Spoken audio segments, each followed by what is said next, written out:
Tukul Arwana diperbolehkan pulang ke rumah bertepatan dengan ulang tahunnya.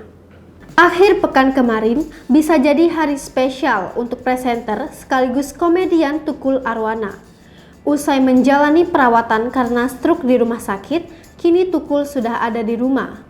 Pemilik nama lahir Tukul Rianto itu sudah diperbolehkan pulang pada 16 Oktober 2021 lalu. Tanggal itu bertepatan dengan hari ulang tahunnya.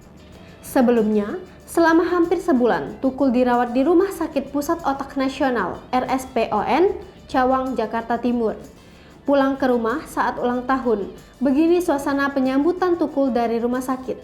Tak hanya itu, kepulangan sang komedian ternyata bertepatan di hari ulang tahunnya ke-58, Sabtu 16 Oktober 2021. Kepulangannya disambut meriah oleh keluarga.